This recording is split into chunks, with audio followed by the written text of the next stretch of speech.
शिव महापुराण हिंदू धर्म के प्रमुख ग्रंथों में से एक है, जो भगवान शिव की महिमा, लीलाओं और उपदेशों का वर्णन करता है। यह पुराण भगवान शिव को समर्पित है और उनके विभिन्न रूपों, शक्तियों और भक्तों के साथ संबंधों का विस्तार से वर्णन करता है। शिव महापुराण का अध्ययन और पाठ शिव भक्तों के लिए अत्यंत शुभ और कल्याणकारी माना जाता है। शिव महापुराण को ऋषि वेदव्यास द्वारा रचित माना जाता है। इसमें कुल 12 संहिताएं, भाग और लगभग 24,000 श्लोक हैं।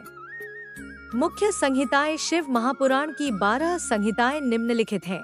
1 विद्येश्वर संहिता, 2 रुद्र संहिता, 3 शत्रुद्र संहिता, 4 कोटिरुद्र संहिता, 5 उमा संहिता, 6 कै संहिता, 7 वंश संहिता, 8 वाराणसी संहिता, 9 वायु संहिता, 10 धर्म संहिता, 11 सौम्य संहिता, 12 लिंग संहिता। शिव महापुराण में निम्नलिखित विषयों का वर्णन किया गया है।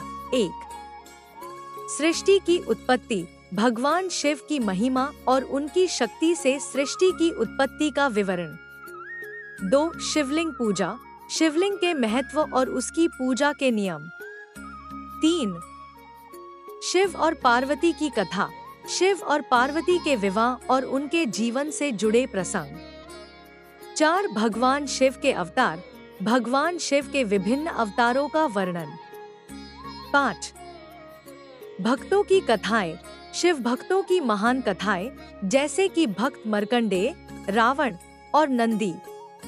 6 मोक्ष का मार्ग, भक्ति, ज्ञान और ध्यान के माध्यम से मुक्ति का उपदेश। शिव महापुराण का पाठ विशेष रूप से सावन माह और महाशिवरात्रि के समय शुभ माना जाता है। ऐसा विश्वास है कि इसका पाठ करने या सुनने से व्यक्ति को जीवन के कष्टों से मुक्ति मिलती है, पापों का नाश होता है और भगवान शिव की कृपा प्राप्त होती है। यदि आप शिव महापुराण के किसी विशेष भाग के बारे में विस्तार से जानना चाहते हैं तो बताएं। शिव महापुराण में विभिन्न कथाएं और प्रसंग हैं, जो शिव की महिमा और उनकी कृपा का वर्णन करते हैं। यहाँ किसी एक कथा के 500 शब्दों में सारांश को प्रस्तुत किया जा रहा है। यह कथा सती और शिव के विवाह से जुड़ी है, जो शिव महापुराण में महत्वपूर्ण स्थान रखती है।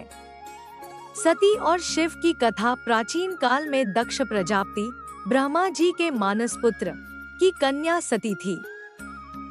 सती भगवान शिव की परम भक्त थी और उनके साथ विवाह की कामना करती थी।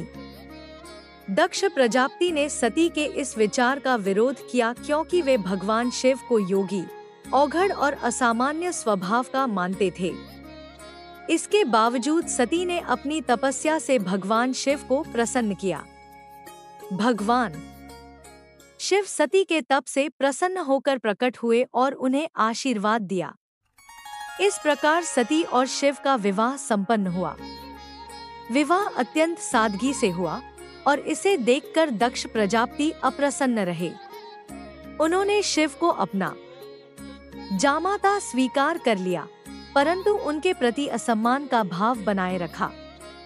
दक्ष यज्ञ और सती का बलिदान। कुछ समय बाद दक्ष प्रजापति ने एक भव्य यज्ञ का आयोजन किया। इसमें सभी देवताओं और ऋषि मुनियों को आमंत्रित किया गया, लेकिन शिव और सती को निमंत्रण नहीं दिया।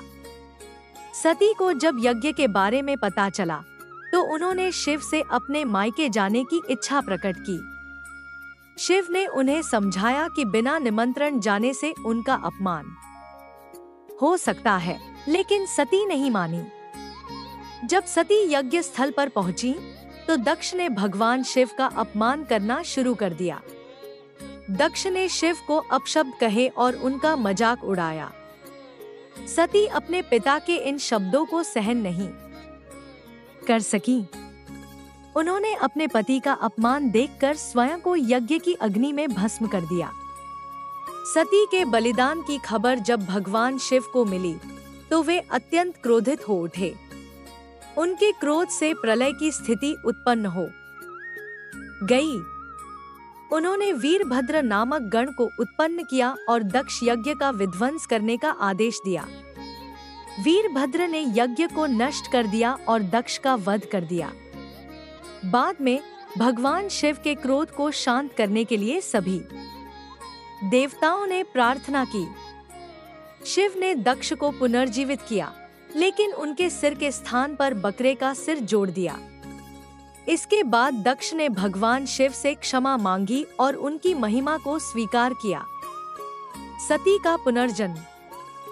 सती ने अगले जन्म में हिमालय और मैना के घर पार्वती के रूप में जन्म लिया।